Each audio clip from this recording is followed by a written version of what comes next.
Phai kahung na hay na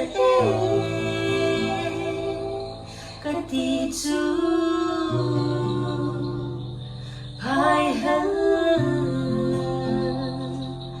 nung ngát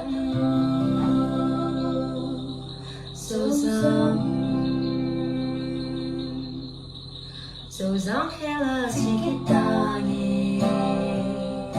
bao buổi hát buổi cái bình tĩnh xin cao buông nuôi cái tuôn ta nghe sâu dám tên sâu dám hay lên chỉ cái ta nghe sâu dám ok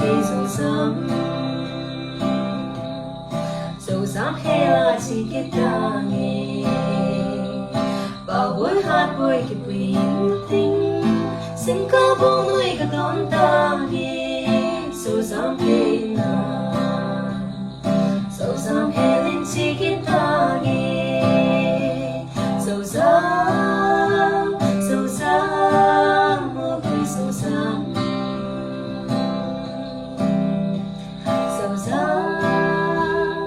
dám oh nghe sâu